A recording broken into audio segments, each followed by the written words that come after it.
আসসালামু আলাইকুম। আশা করি সকলে ভালো আছেন। গড়ে বসে রান্নাতে আপনাদের স্বাগতম। আজকে নতুন আরও একটি রেসিপি দেখাবো যার নাম হচ্ছে এগ অ্যান্ড পটেটো কোয়েটেড ব্রেডস। তো এই নতুন রেসিপিটি রান্না করতে যা যা লাগবে সেই উপকরণ একে একে দেখিয়ে দিচ্ছি। নিয়ে নিচ্ছি 2টা ডিম, ডিমটাকে ফাটিয়ে নিব। নিচ্ছি কাঁচামরিচ এবং ধনিয়া পাতা কুচি। নিচ্ছি সয়াবিন তেল এবং পরিমাণ মতো লবণ এবং মিহি করে আলু ভর্তা।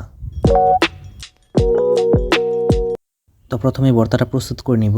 তার জন্য হচ্ছে আলুর মধ্যে আমার কেটে রাখা ধনিয়া পাতা এবং কাঁচামরিচ কুচি মিক্সড করে নিব। তো 2টা পেঁয়াজ কুচি দিয়ে দিলাম এবং হাফ চামচের মতো আমি লবণ দিয়ে দিচ্ছি। দিচ্ছি পরিমাণ মতো লেবুর রস ফ্লেভারটা বাড়ানোর জন্য। এবার সবগুলোকে একসাথে মিক্সড করে দিব।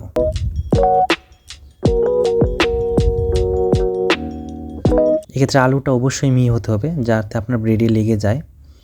যদি দানা দানা থাকে তাহলে কিন্তু ভালো হবে না।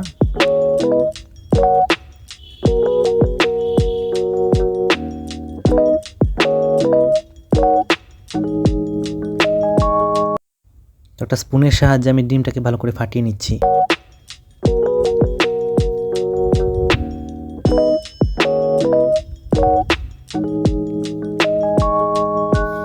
এবার চলে যাচ্ছি পরবর্তী প্রসেসে।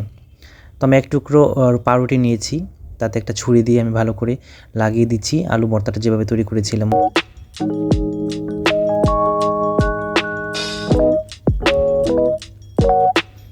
দুপাশেই লাগিয়ে দিচ্ছি।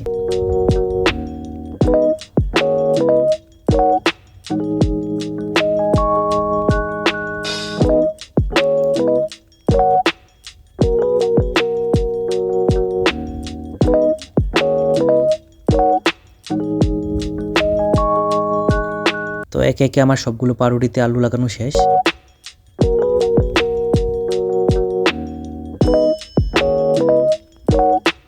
এবার চলে যাব পরবর্তী ভাজার কাজে।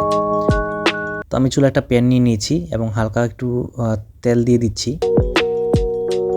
পাউরুটির একটা পাশে আমি ডিমটা লাগিয়ে দিব একটা চামচের সাহায্যে।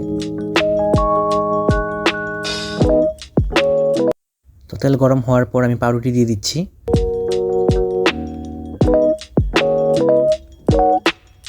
এবার উপরের অংশতেও আমি ডিম দিয়ে দিব।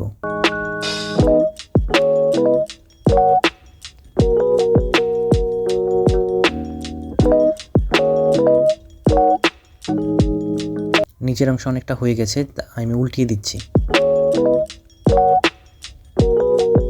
উল্টিয়ে দেওয়ার পর আর একটু তেল দিয়ে দিতে হবে নিচের অংশ সুন্দর করে হওয়ার জন্য।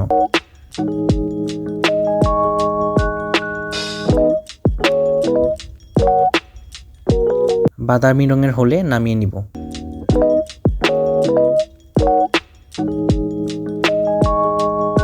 তো একে একে আমি সবগুলো রুটি ভেজে নিব।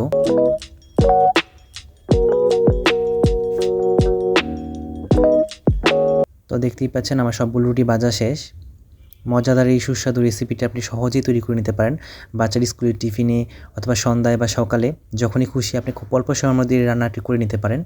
আর কেমন হয়েছে অবশ্যই আমাকে জানাবেন।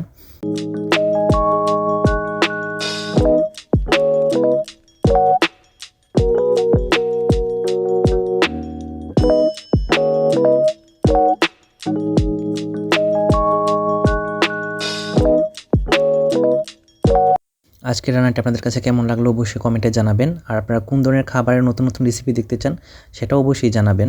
তো দেখতেই পাচ্ছেন ভিতরটা অনেক সুন্দর হয়েছে।